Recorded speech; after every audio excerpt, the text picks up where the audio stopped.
Chapter 6 The Mermaid's Lagoon. At the edge of the island there was a vivid blue lagoon where mermaids swam. The mermaids lazed on the rocks, combing their long hair and splashing the children with their tails if they came too near. On the moonlit nights they sang strange wailing songs, and on those nights it was dangerous to go near the lagoon. A never bird built her nest at one of the trees by the shore, and laid 6 eggs in it. One day the nest fell and floated out onto the lagoon. The mother bird still sat there, drifting about in her nest like a little boat. Peter warned the boys to be careful, not to disturb her. There was a huge black rock out at sea, which was covered with water at high tide. Pirates used to tie up their captives and leave them down there to drown, so it's called Marooners Rock. One afternoon, when Wendy and the boys were having a nap on the rock, the sun went in and the lagoon became cold and unfriendly. Wendy tried not to be afraid, even though she heard the sound of a boat approaching. Peter, always on the alert, smelled danger. "Pirates!" he cried. "Everybody dive!" The next moment the rock was empty. The pirates' dinghy, rowed by Smee and Starkey, drew near. They had captured Tiger Lily as she was boarding the pirate ship, with a knife between her teeth. They had tied her hands and feet and were going to leave her on the rock to drown. She showed no fear, for she was a chief's daughter. Peter wanted to save Tiger Lily and have some fun as well. "Ahoy, you lubbers!" he called, imitating Hook's voice. "Set the redskin free!" "But, Captain," said Smee, "you told us—" "At once, do you hear?" cried Peter, "or I'll plunge my hook in you." "Better do what the captain orders," muttered Starkey nervously. So they cut Tiger Lily's rope, and she slipped like an eel into the sea. Suddenly, a cry came across the water.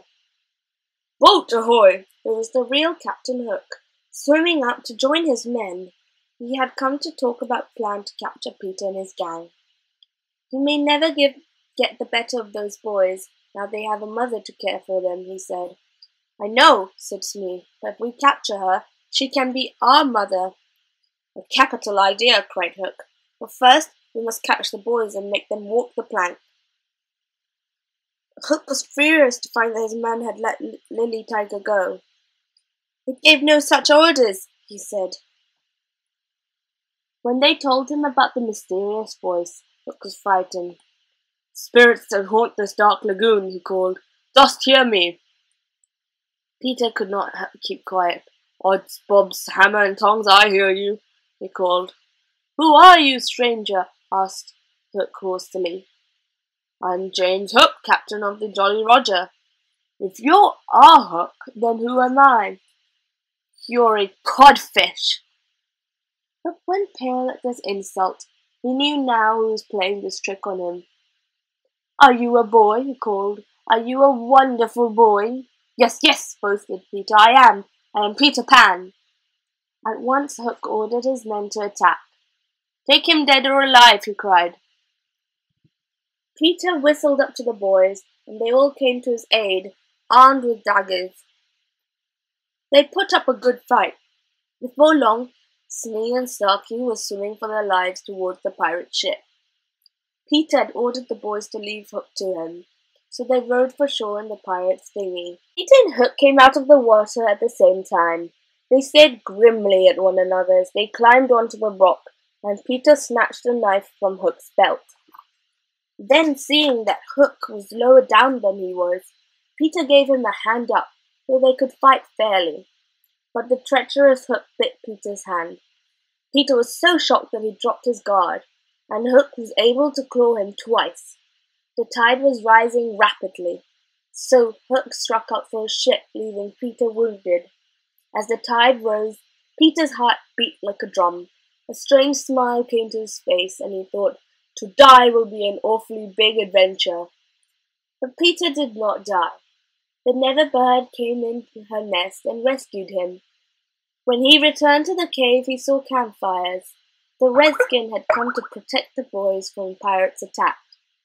Peter had saved Tiger Lily, and there was nothing they would not do for him and his friends.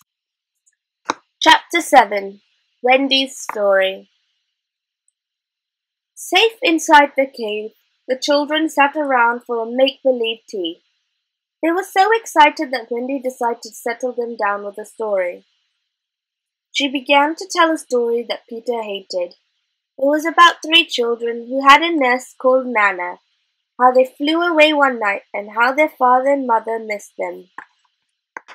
"Think how sad they were when they saw the empty beds," she said.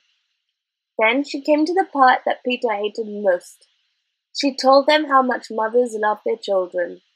The mother always left the window open for the children to fly back in, so they stayed away for years and had a lovely time. Peter was very upset. "Wendy, you're wrong about mothers," he said.